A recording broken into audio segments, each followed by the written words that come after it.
அண்ணா பல்கலைக்கழக சம்பவத்தை வழக்கமான முறையில் 10ஓடு 11ஆக கடந்து போய் விடலாம் என்று திமுகவும் காவல்துறையும் எண்ணியிருந்தது. ஆனால் இவர்களது எண்ணத்திற்கே சாட்டையடி கொடுத்து தன்னை வருத்தி தமிழகத்தை திரும்பி பார்க்க வைத்தார் திரு அண்ணாமலை. அதைத் தொடர்ந்து யார் அந்த சார் என்ற கேள்வி தமிழகத்தில் வலுத்திருப்பதோடு தேசிய அளவில் இந்த செய்தி கவனம் பெற்றிருக்கிறது. அதனால் தமிழக மக்களை திசை திருப்பியே ஆக வேண்டிய கட்டாயத்தில் இருக்கும் முதல்வர் எதுவுமே நடக்காதது போல நடந்து கொள்கிறார்.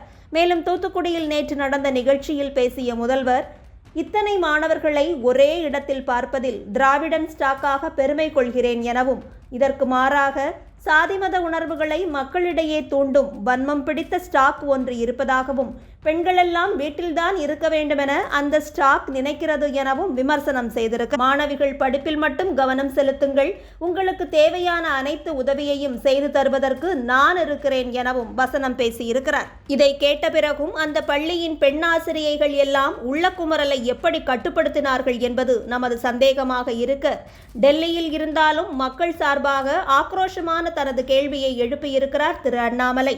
ஒரு பெண் கல்லூரிக்குள் நுழைந்தால் அது சமூக புரட்சி என்ற நிகழ்ச்சியில் பேசும் தமிழக முதல்வர், கல்லூரிக்குள் நுழைந்து மாணவியை பாலியல் வன்கொடுமை செய்தவனை கட்சியில் இருந்து நீக்காமல் ஆட்சியை நடத்தி கொண்டிருக்கும் போது மேடையில் இப்படியெல்லாம் எப்படி பேச முடிகிறது என்று கேள்வி எழுப்பியிருக்கிறார். அண்ணாமலை அவர்கள் என்ன சொன்னாலும் அப்படியே செய்துவிடும் திமுக இனி ஓரிரு நாட்களில் ஞானசேகரனை கட்சியிலிருந்து நீக்கியதாகவோ அல்லது முன்னரே நீக்கிவிட்டதாகவோ பதிலளிக்கும் என்பதில் சந்தேகமில்லை. மேலும் இதே விழாவில் பேசிய அமைச்சர் கீதா ஜீவன் அவர்களோ, முதலமைச்சர் பெண்களின் பாதுகாப்பு அரணாக இங்கு இருக்கிறார் என தெரிவித்திருக்கிறார். ஆனால் இந்த செய்தி வெளியான நாளிதழின் அதே பக்கத்தில் பூங்காவில் நடைபயிற்சிக்கு சென்ற பெண்ணுக்கு பாலியல் தொல்லை தரப்பட்டதாகவும் மற்றொரு செய்தி வெளியாகி இருப்பதை எக்ஸ் தளத்தில் பலரும் பகிர்ந்து வருகின்றனர். எல்லாவற்றிற்கும் மேலாக தான் மிகவும் அமைதியாக இருப்பது போலவும் தமிழகமும் அமைதி பூங்காவாக இருப்பது போலவும் காண்பித்துக் கொள்வதற்காக திருமதி கனிமொழியும் முதல்வர் அவர்களும் சாலையோர கடையில் தேநீர் குடித்து போட்டோ ஷூட் நடத்தியிருக்கிறார்கள். பாலியல் வழக்கில் பின்னணியில் இருக்கும் முக்கிய புள்ளி யார் என விவாதிக்க துப்பில்லாத ஊடகங்கள் சாலையோர டீக்கடையில் முதல்வர் டீ குடித்து மகிழ்ந்தார் என்று செய்தி வெளியிட்டு கொண்டிருக்கின்றன.